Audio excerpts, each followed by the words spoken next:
Hey guys, welcome back to my channel. So as I've told, I'll be doing another part on terminology related to construction management, and this is part 2. We'll see other terms which are related to construction management, most popular used terms. The first one is the floor plan. What is basically a floor plan? See, what is a plan is? Plan is that which is the top view of a building. So floor plan will give us the entire details on a floor. Means in a room, whatever space is available, what all details are provided in that space that is on the floor will be shown. That is called as a floor plan. Next comes elevation. Generally elevation is nothing but the front view of a building. So just now we have seen plan is the top view, so elevation is the front view of a building. It consists of the facades, it consists of the entire aesthetic view of the building. Okay. Next comes section. So what is section? So plan was the top view. uh, Next elevation was the front view. Next section comes that part where if you cut the building vertically, like if you cut along the vertical axis of a building, what does the interior of a building look like? That is called as a section. So if I cut the building vertically, what all parts we can see is called as a section. Next comes the word called course. Course is a common terminology used for masonry. You can use it in stone masonry, brick masonry, ashlar masonry, everywhere. So course is nothing but it is the continuous row of the elements. If you talk about concrete blocks or stones or brick, if you talk about bricks, it is a brick course. Means it is a continuous row of bricks.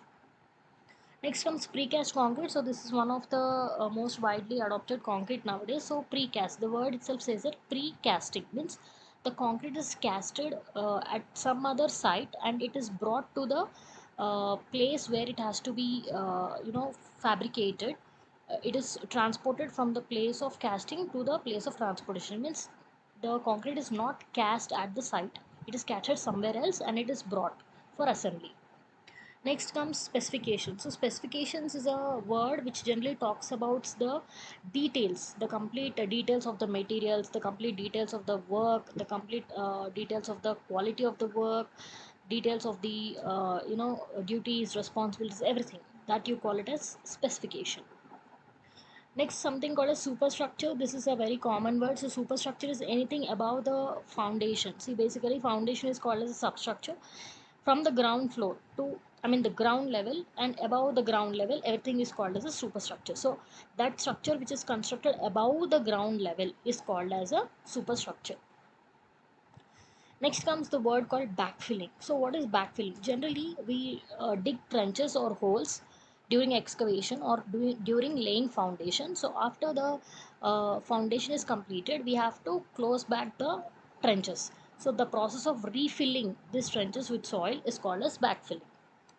Next comes NOC. NOC is a very common terminology, notice of completion. This is not only for project management, in general also we use this word. So NOC is issued by the owner of the project stating that the entire work has been completed. The party, whoever has taken up the project, has finished all the responsibilities. Next comes the another word called renovation. So nowadays, so many new buildings are getting renovated, or so many people are trying to renovate the interior of their houses. So it is like upgrading the facilities. It is trying to raise the standards of your building in terms of quality or efficiency. Next is a term, basic term in civil engineering, which is a beam. So beam is a structural member which resists the forces transversely acting on its axis. Column is also a structural member, which is a vertical member basically, and it will try to take the loads from the beam and slab, and it will transfer the load to the footings and then to foundation. Next is HVAC. HVAC full form is heating, ventilation and air conditioning. As I have told in part 1, HVAC, you have something called as mechanical drawings. There we are talking about HVAC. So HVAC will talk about the heating system of the building, ventilation system, cooling system, etc. Next comes joist. So if you see in this figure, joist are the horizontal elements. So the something like this, this. So these are the elements which are connected generally to the beams to transfer the loads. Next comes joint. Joint is actually it is a interface between two different building elements. Like if there is already existing slab and to that I'm casting a new fresh slab, that in between you call it as a joint.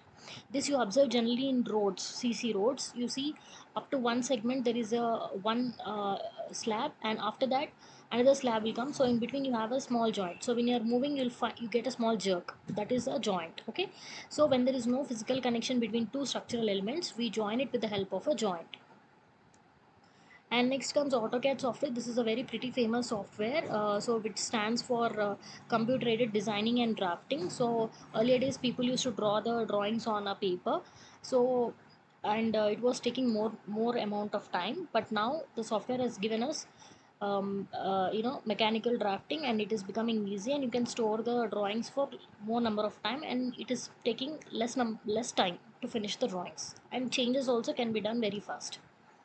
Next is another software nowadays promising in civil engineering is the Revit software. So Revit software is basically a modeling software. Okay, so you can show the elevations, you can show the I was talking in part one, the architectural drawings, all that part can be shown. It is not only adopted by civil people also, but even there are people who are using, mechanical engineers, electrical engineers are also using this.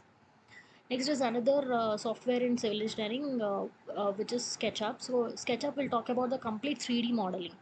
It will show you how inside your house is, or how inside the building is, the interior, the exterior, how you can put the grass, what is the landscaping you are providing, etc. Everything, and even it is used by film and video gaming industries also. So this is the terminology part 2. I hope you all understood the video. Thanks for watching.